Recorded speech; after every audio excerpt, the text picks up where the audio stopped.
Good evening and welcome to Realty Coffee Talk. My name is Tahir. I'm a fellow of Real Estate Institute of Canada, broker of record for City Pro Realty Inc. brokerage.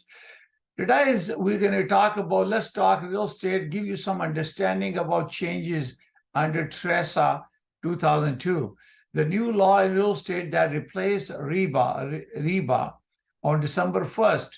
Therefore, it's very, very important for consumer and also real estate professional or all homeowners who are involved with buying and selling real estate to understand the changes that's happening. And I always request all of you to always go to the regulator's website. It's called reco.on.ca.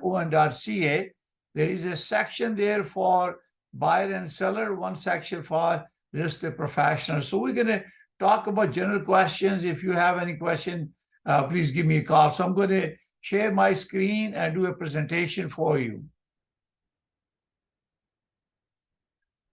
Okay, go back here on my presentation.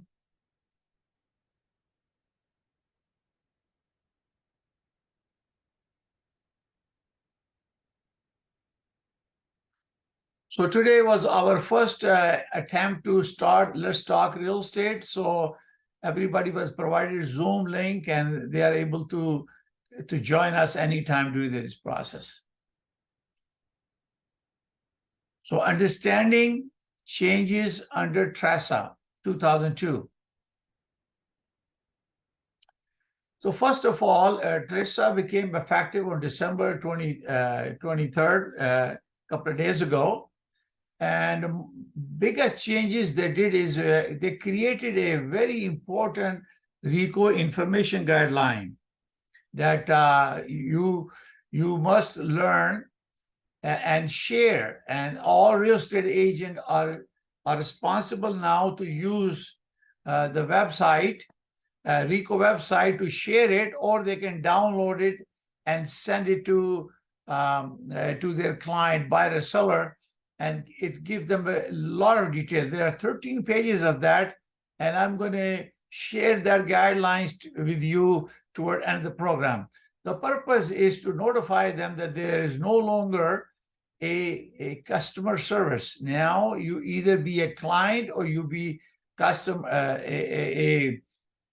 self-represented party. And also understanding when you enter into an agreement with the brokerage, or time, duration, and what is expected of from real estate, or what are the obligation of the consumer, as well as for the real estate professional. So you have a kind of understanding with it, and you're going through certain thing as a process. I'm going to show you the form very detailed, so you understand either you are going to be a client or are you going to be a self-represented party? So what are the risks you are taking? So we're going to talk about that as we move along with this. So second option will be, and this is the guide that every agent is supposed to send it to a consumer now. And I'm going to show you where you can download this site.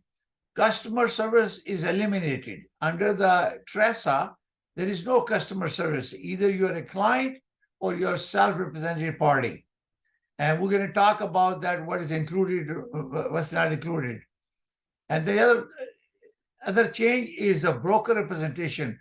In the past, we have, when you have representing a buyer and a seller, and they belong to the same brokerage, they are in, the entire brokerage is a multiple representation.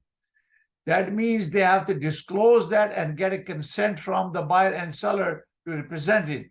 Now, this new law under TRESA, it is now designated representation. That means they can appoint a person. For example, if I'm representing a seller, my name is Tahir. I'm a broker record. I'll be representing the seller.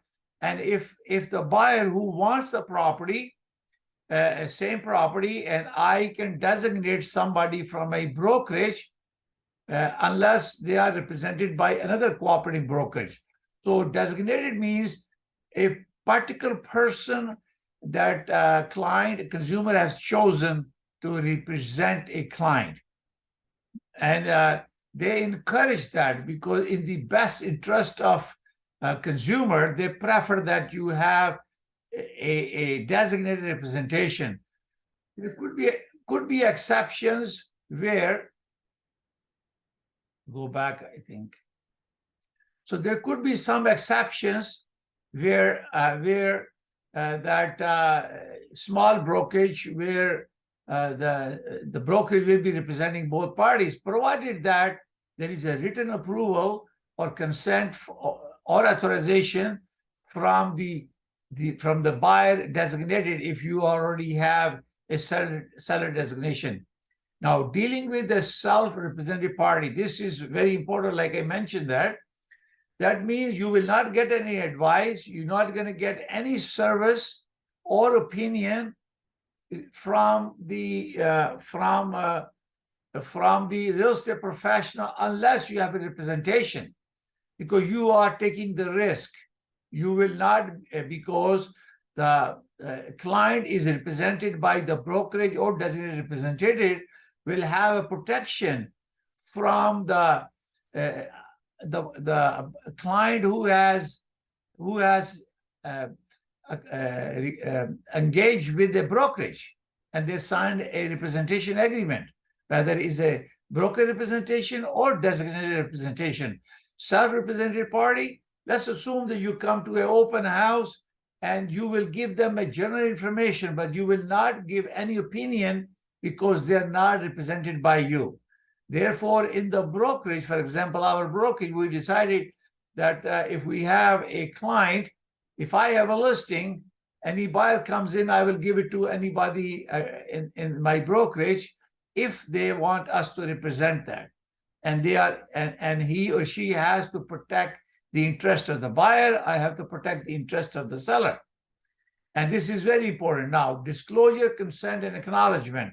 When RICO has given some guidelines and formed actually on top of the RICO information guideline, disclosure and consent. So disclosure, we're going to talk about more details on a subsequent page, and consent. When you have a disclosure, for example, if you have someone who's involved with the property, let's say my spouse owned a property that I'm selling, so there is a disclosure to the buyer. Now, if it's a multiple representation, there is a consent required. And even the dealing with a self-represented party will require a disclosure, consent, and acknowledgement. And there are forms working with the realtor has been modified to allow that the consumer acknowledge that the RICO information guideline has been provided by the brokerage and the sale agent who's representing with you. Now, similarly, there is a form from RICO, one for seller and one for the buyer, for the dealing with a representative, self-represented party. Now, number and content of competing offers. This is another area. We're going to go further in details in my subsequent presentation. Idea is to highlight the issues. Now, remember, currently we are disclosing a number of offers, but we're not disclosing the information under REBA. As of December 1st, if the seller authorizes you content of the competing offers, and you are able to disclose that, and again, this is also responsibility of our real estate professional who is representing the party, to make sure that you are not only sharing the information, you have to have a written instruction from the seller to represent information and share with those who has given the offer. Now, it's also important for the realtors to notify all the people, all the people who are presenting buyer's agent, to notify them that there will be a condition to disclose the offer information, because this is authorization the seller has given to the listing brokerage.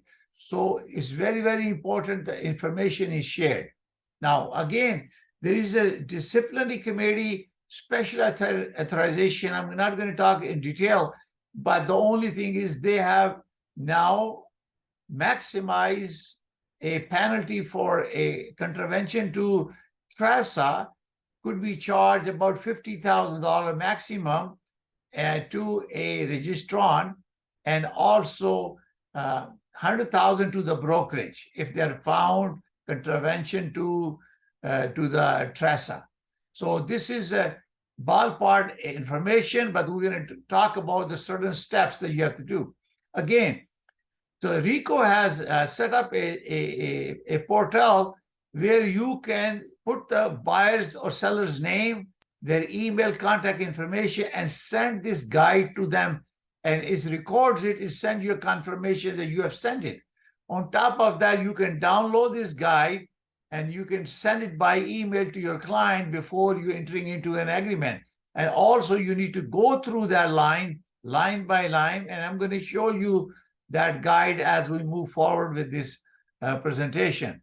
Now, information and disclosure to self-represented party, form for seller and buyer, broker representation, and designated representation version. These forms are available on RICO website for realtors. They can download it. Obviously, third one is a professional conduct and compliance. Professional conduct, they are expected to be honest and professional, follow the guidelines, follow the law, follow the act and TRESA, and make sure they're familiar with that. RICO has come up with a mandatory training program for introduction to TRESA. So even though your license is valid, if you are a real estate professional, you should go out and learn that. And it's a duty of the registrant to make sure that you follow the law. And there is a notice requirement is that that means if a real estate agent is moving, he needs to be terminated, if he's changing his address, to be notified, and all the training that is done. So there is a notice requirement, and we're going to talk about that later. There are bulletins that RICO has put together. Amazing work. I am so impressed with our Real Estate Council of Ontario for creating a guidance and tools and providing to registrant as well as to the consumer. So at the end of the presentation, I'll show you the website. You can go and check yourself. Relationship and representation. So when you look at the guide, RICO guide, it tells you what type of relationship you want. You want a client relationship with the brokerage, or you want the broker representation only, or do you want broker but designated representation? That means you have to designate a person. So all these agreements are discussed in very detail, is very lengthy. So each time you have to talk to your client when you're working with a RICO consumer guideline, and you go and look at the RICO.on.ca, there's a RICO tool there. It can help you how to use it. Now, representation. This is very important part of this. Are you representing or not? That means, are you having a relationship with the brokerage?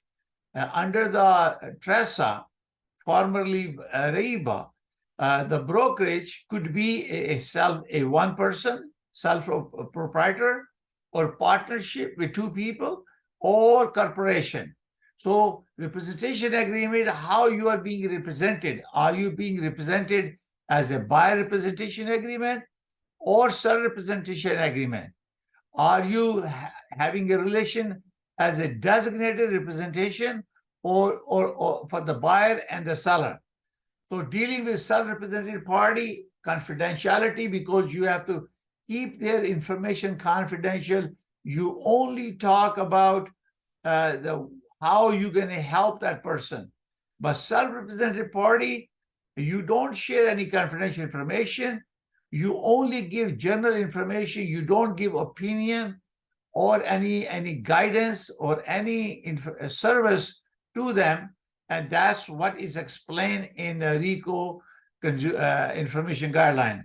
Customer relation is not permitted anymore. Either you're a client or you're not a client.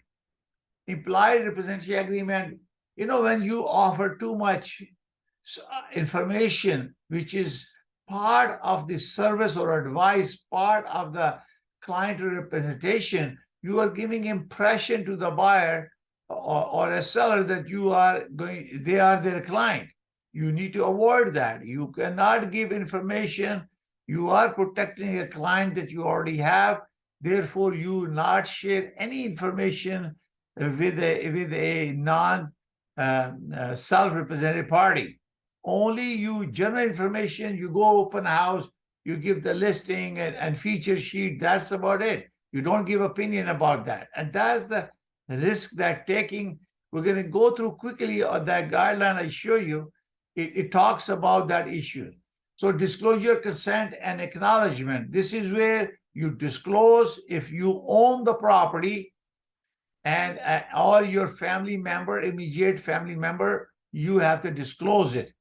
Also, when you have an offer, that you have to disclose to all the competing offers, that if you are giving any discount as representing as a multiple representation situation or anywhere, if you're giving a discount, you need to, in terms of commission, you have to disclose that and get acknowledgement confirmation. Multiple representation is when you have, in the past, when a buyer agent and seller agent both belongs to the brokerage. In this case, now, if you have chosen, a seller has chosen a designated representative. For example, I have a listing right now. I'm a designated representative for the seller. So if if the buyer decides to work with me, that means he or she is designated me as a buyer representation. Then I am in a multiple representation. I mean the brokerage, because we are hired by the brokerage. So we have to disclose that. If there is any concession in terms of commission, and also that you are representing buyer and seller as a designated representative, so both parties has agreed before you enter into representation agreement, regardless of a broker representation or designated representation. In our case, we will be referring to another broker, an agent in our brokerage, so therefore they will not fall into a multiple representation, because it will be independently represented by another agent, and he has to keep all information confidential, including motivation, price, everything. So they need to protect professionally, honestly, accurately, with integrity, to make sure that his arm's length protocol is followed. And because RICO, when they do audit, they do inspection, they check that everything is being followed. Obviously, financial benefit, if you are getting a kind of finder fees or any benefit that you have to disclose and get acknowledgement from your client. For example, when you make a referral to a mortgage agent, and if you get paid some benefit or fee or whatever, you have to make sure you have obtained the consent from your client. Is very, very important. Personal trades and property interest. When you are trading yourself in it or you have interest in the property, either way, disclosure is very important, especially conflict of interest. This is very important. If you own a property and you're selling it, that's a conflict of interest if you're representing the same client also.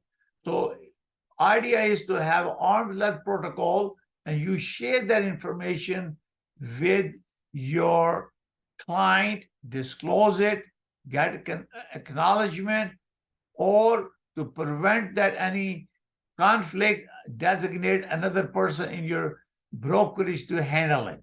Now, dealing with offers, this is very important now. Before, we were not allowed to disclose information about offer except number of offers. Now, number of offer and the content of competing offers can be disclosed if directed by your client. This is very, very important. It has to be directed by your client in writing, and you share the information with those who are offering it. If you are submitting an offer, there is any delay, make sure you notify all parties involved who have submitted offers and they want to show this. Normally, we have broker bay, everybody's using it. And amazing, you can send out an email to everyone, notify them any procedures, any delays, if something is happening. And also manage a preemptive offer. If you plan to ask for preemptive offer, to make sure you notify that on MLS or everyone on your broker bay, preemptive offer is acceptable. What is the procedure, how the preemptive offer will be presented? The best idea is to notify everybody that there is an offer and also get instruction from your seller. Most cases, offer comes in, immediately you're supposed to transmit to your client. So we will follow the same protocol. But if there is a preemptive offer and you set a date in your MLS system for showing purposes, the best thing is to send a notification to all that we have received a preemptive offer, and these are the condition. I have instruction from the seller, so I'm sharing with you. Now, there are RICO guidelines. They have put together a beautiful bullets. I really love how they did that for our. So coming soon will be coming remuneration. As you know, the money compensation commission is between the client and the brokerage. It's not regulated. It's not an industry standard. You negotiate that. I have done so many episodes on that. So you already know that. This is why very, very important. But I think they're coming up with the revised guidelines. There are RICO guidelines right now, but they're changing it to TRESA. So those will be shared. Also, general practice. Property, we are responsible when we take the property for sale, and we need to protect that. And how you protect that is when you give instruction to the buyer, a buyer agent or broker who is going there, to make sure they turn off all the lights, lock our doors and windows if they open them, and leave the lockbox key in there. Lockbox are digital. It's very important to have a digital lockbox is to help you. The other thing, very commonly we have a challenge in the past was the material facts. Now, material facts, a seller has a legal obligation to disclose. So if there are material defects in the property, that is now mandate to the seller to disclose that. This stigma, if there is stigmatized property, you have to disclose it. You can't hide it. This is very, very important now. These changes are happening. And I'm going to mention you again. We can go to rico.on.ca and show you so many information there available. So you can go out and check yourself. If you're a realtor, you will be working on the professional side. Professional. If you are a consumer buyer or seller, you go to the other side. Idea again is to increase awareness and building consumer confidence in real estate. My goal is to promote good ethical business practices. No, the other part of the brokerage is that when we have a trust funds that comes to us, I am the broker record and complying officer under TRESA now. And if there is any money that is left unclaimed in the trust account for 2 years, it has to be given to RICO because they are the regulator. Now, if we have a shortfall and missing information, property, we have to talk about it. You know, sometimes it's illegal to take the money out from the trust account when a buyer gives money, put it in a trust account. It's illegal to draw a single penny from a real estate trust account. That does not belong to a corporation. It belongs to that buyer who gave the money in trust until the transaction is completed, or mutual release is signed for cancellation, or a court order is issued. You cannot touch that. And if there is unclaimed money, that is sent to RICO after 2 years. Now, URIA forms. URIA has created a lot of forms to update, to insert. So working with a realtor form, it will talk about that you have seen that you have seen a RICO guideline acknowledgement. If you talk about self-represented party, there are buyer form and seller form. If you're representing a buyer or seller, consent and acknowledgement form signed, and that is there. And also listing agent, buyer representation agreement, a listing designated representative, buyer designated representative, and many other forms has been updated to accommodate the need required in the TRESA. So this is a ballpark. I'm going to show you the picture. So all this recording of this, I have Realty Coffee Talk. There's a real estate and mortgage learning center. You can go to you go to realtycoffeetalk.com or my YouTube channel and subscribe that. To learn more about.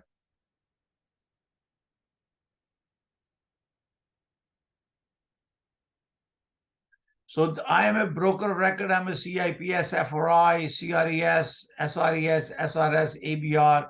I'm a founder of Realty Coffee Talk and broker of record for City Pro Realty Brokerage. And we're going to continue this conversation. We're going to have a second Let's Talk Real Estate. Will be held on Wednesday, 3rd of January.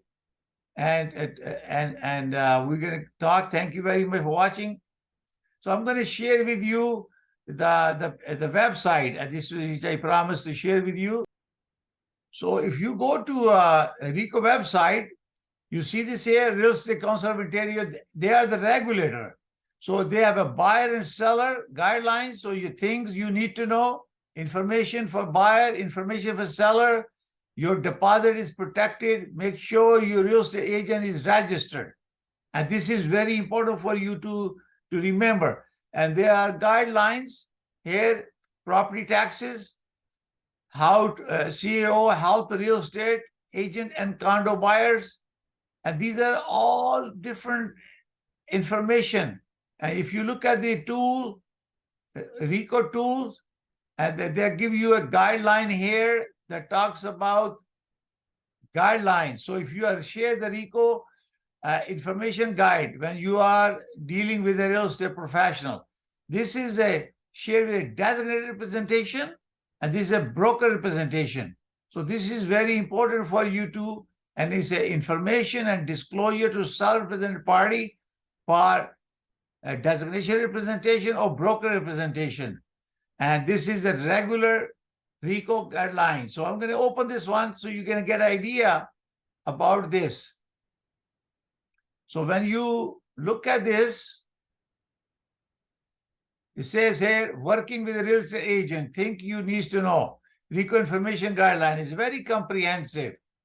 And working with a realtor, know the risk of representing yourself, signing a contract with real estate brokerage, understanding multiple representation, how to make a complaint.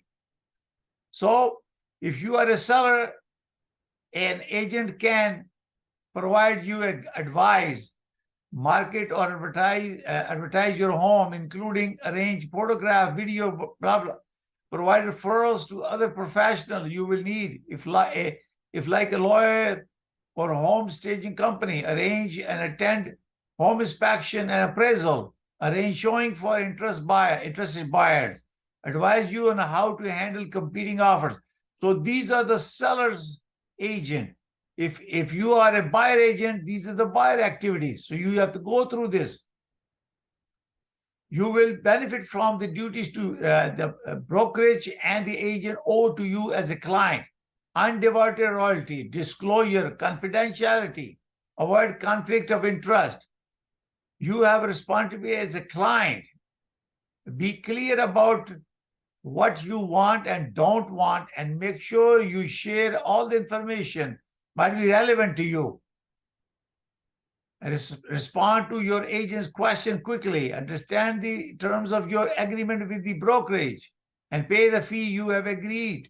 It shows that, and we can go there. know the risk of self-presentation. And these are the risks you're going to be taking.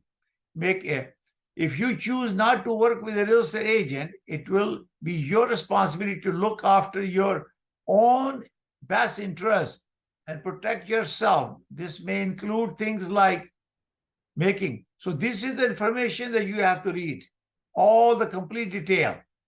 And at the end of the day, you will have to sign it and acknowledge it, that you have read that and you have chosen whether you're going to be a seller representative party or you're going to be a client. And this is where you will be required to sign.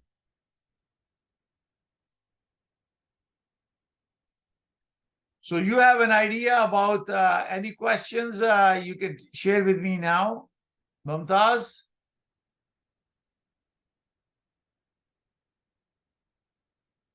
Mumtaz, you have any question?